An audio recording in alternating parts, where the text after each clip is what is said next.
Mbele yetu tunaona screen kwenye kanisa na kwenye eneo la madhabahu. Yuko Mkristo ambaye alitaka kuendelea kuboresha kanisa hili kwa kuweka chombo hicho ambacho tunakiona, na sisi tunampongeza sana. Na mnafahamu tangu nilipokuja niliwaambia hili kanisa ni kanisa la kisasa na tunataka kuliboresha zaidi. Kila mtu atakayefika hapa kwa kweli aone tumelitendea haki. Na Mkristo huyu akaguswa kutoa screen hiyo kwa ajili ya kurekodi ibada zetu. Sio tu kwamba tutajiona tukiwa hapa, lakini tumefungua account ya usharika kwenye YouTube ambayo itakuwa ikirusha ibada zetu na semina na mikutano ambayo tunaifanya hapa. Kwa hiyo wakati sisi tuko hapa, lakini wenzetu ambao wako katika maeneo mbalimbali watakuwa wakitufuatilia wakiwa huko. Hebu mshangilie Yesu kwa makofi mengi kwa ajili ya maendeleo haya.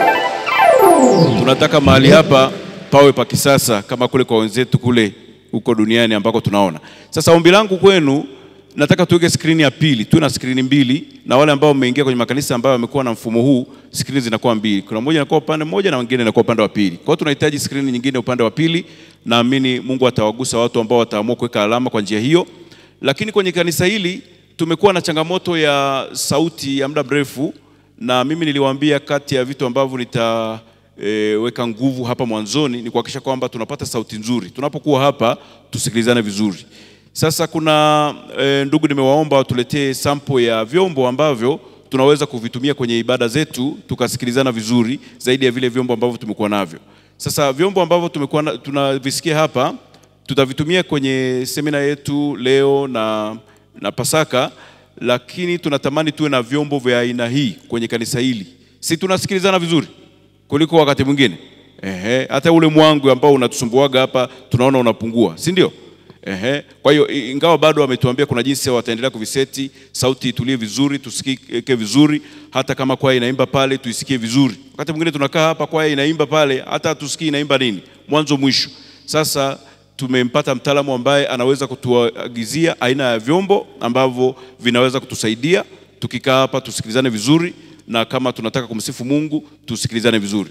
Sasa pia hiyo ni kazi nyingine ambayo iko mbele yetu. Wale ambao wataendelea kuguswa kwa ajili ya kufanikisha upatikanaji wa vyombo vya kisasa ambavyo vinaweza kutumika katika kanisa hili, tunawakaribisha sana waweze kuweka alama yao kama huyu ndugu yetu ambaye ameguswa kuanza kuweka alama ya namna hii. Lakini mwisho, alama nyingine ambayo tunatamani ni kuwa na vyombo vya kurekodi ibada yetu. Wale ndugu na wale vijana wangu ambao wako hapa tumewaomba kutoka usharika wa jirani, usharika wa kule Nairobi, wao wamekuwa na vyombo vinavyorekodi ibada, wamekuwa na kamera zao, na hapa kwetu pia tunaweza kuwa na kamera zetu zinazoweza kutusaidia kurekodi, na tena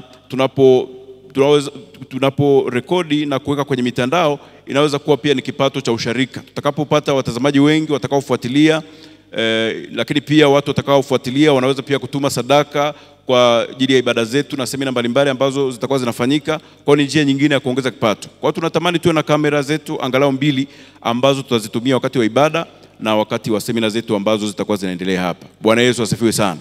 Hayo ndio maendeleo ambayo tunayatamani kwa kipindi hiki, na mengine mengi ambayo yako kwenye mipango, lakini hayo ya nyumba hii ya Mungu tunatamani kuyapa kipaumbele.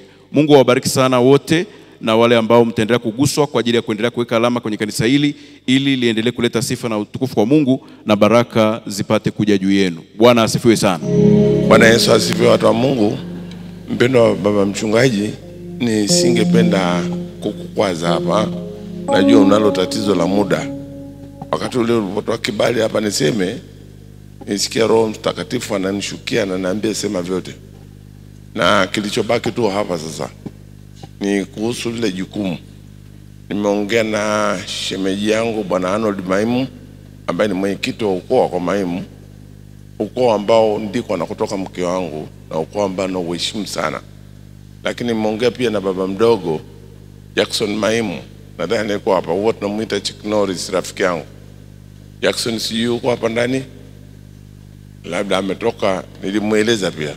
Tutakachoomba katika hili jambo omba hapa kwamba tupendekeze kwamba na sisi tuweke hii alama hapo, ni kujua size tu ya hii screen na bei yake kama ikiwezekana, na Gab pamoja na Lucy na Kevo pamoja na Maki mtaratibu namna ya kuipata hiyo screen Arusha.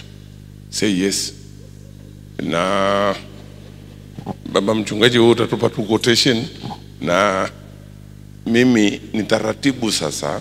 Dorotia, wale wako Dorotia Mwandri wako hapa,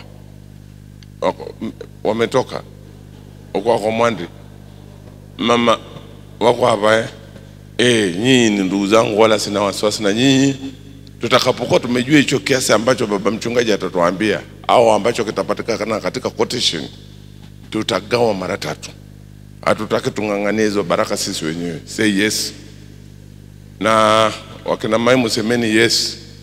Habari imekwisha baba mchungaji. Yesu ndiye kiongozi wangu, kumfuata yeye ni furaha, ajuaye kuongoza vema, anilinda nisione shida, analeta raha moyo. Lucy na Maki, Gabu na Kevo kuja hapa na wajukuu wote. Say yes. Wote mje hapa. Umestahili, nani kama wewe Yesu? Umestahili Baba, umenipa amani na wote. Umestahili Baba, wewe Yesu unatupenda. Umestahili Baba, nani kama wewe Yesu? Umestahili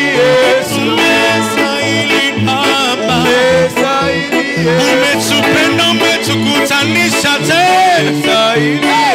Umestahili Baba, nani mwenye upendo kama wako?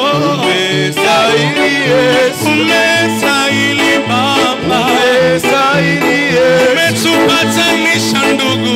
Umestahili Baba, umestahili Baba,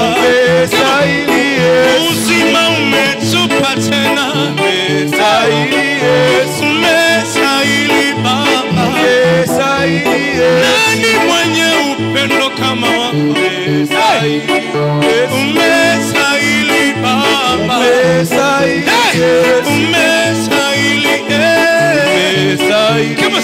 umestahili Baba, umenipa upendo tena Yesu. Umestahili Baba, hebu mpigie Yesu makofi na vigelegele tena.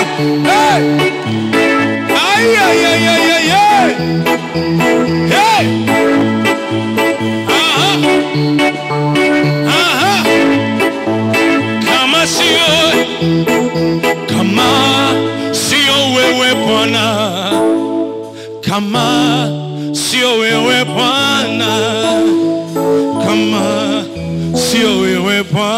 oh kama sio wewe Bwana, kama sio wewe Bwana, kama sio wewe Bwana, uzima tungepata wapi? Kama sio wewe Bwana, kama sio wewe Bwana, kama sio wewe Bwana, uzima tungepata wapi? Kama sio wewe